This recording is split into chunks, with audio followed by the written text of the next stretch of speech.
You just can't just up and move. What do you do? So you stay here and things just keep getting higher and higher, and now you have to worry about paying flood insurance, but we never had to worry about it before. And hopefully we'll never have another Sandy. But who knows what's going to happen.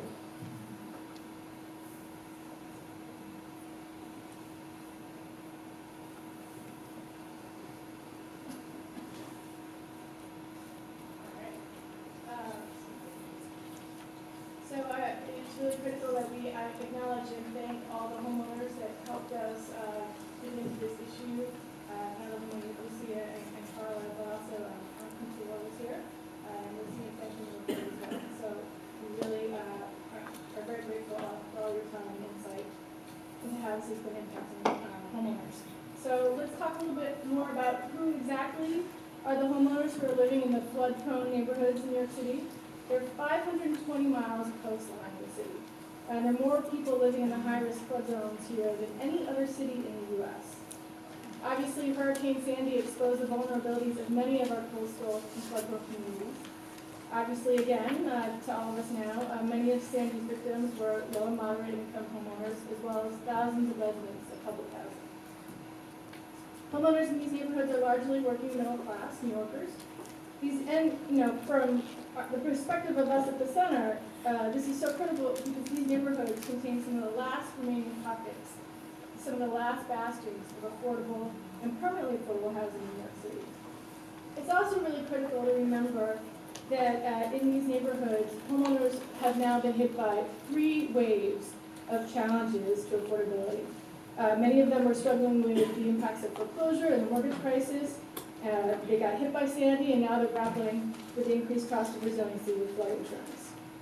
Because of climate change, as well as the flood insurance issues, these communities are at grave risk of damage from future floods. These neighborhoods are also at risk for displacement, as we've seen in other communities impacted by disasters such as New Orleans and the Gulf Coast. We think that there are a lot of issues that are really complex about flood insurance, as you probably know and as you'll understand. But homeowners can see their insurance rates increase from anywhere from a couple $100s to up to $10,000 a year, making their living situation affordable after these multiple hits and waves to their household stability. But obviously we're here because we think there are solutions, and we think we can meet these challenges together.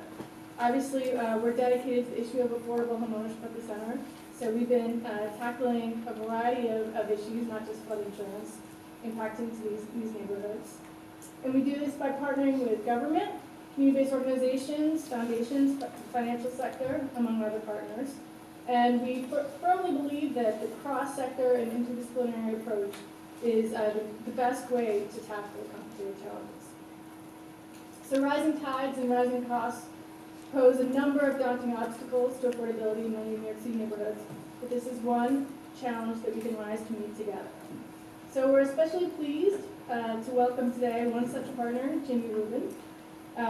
He's here today in his role as the director of the Governor's Office of Storm Recovery, which oversees the New York Rising program.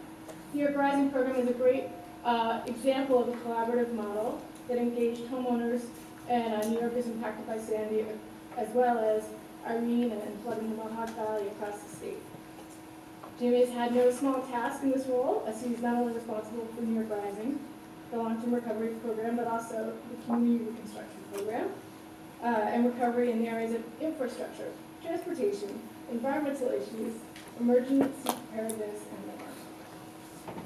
And none of us have been surprised to see Jamie tackle this role, as he previously served as senior advisor to former HUD Secretary and the current director of OMB, Sean Bowman. He's also a founder of the center. And he was also the New York State Director of the President's Hurricane Sandy Recovery and Rebuilding Task Force. And through his work as a non-resident senior fellow, he's also advised cities such as Buffalo and Detroit to identify and implement innovative economic development strategies. So please join me in welcoming a true leader and dedicated partner in ongoing recovery, Jimmy Rubin.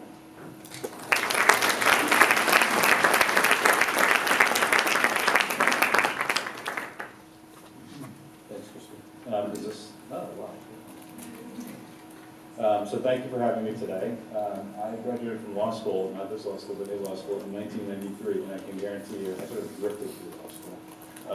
And this is absolutely the last place I expected I would ever find myself in front of a large number of people in a law school setting. So anyway, to celebrate that, I didn't wear a tie and I didn't wear a jacket. I apologize for my informality. I also have slides which I was not expecting to have. So what I'm going to do is, if I can remember to do it, just click through these slides. Sort of, if I remember to make they work. There we go. And they can provide sort of the background music to my talk.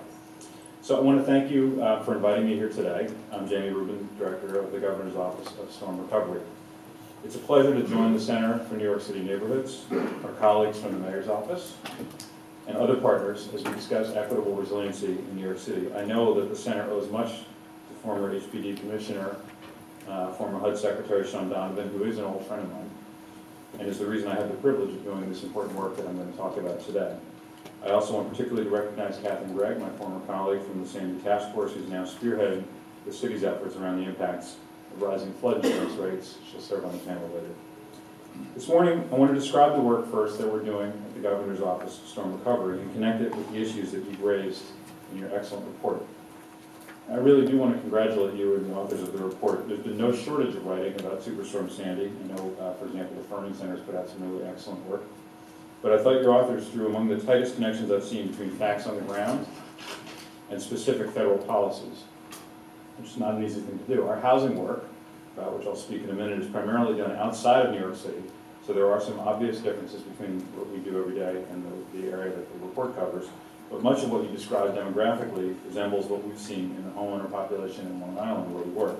And certainly the issues around flood insurance rates are as acute there as they are in New York City. I will make a few comments at the end of my remarks today about your findings and recommendations. But first, some context.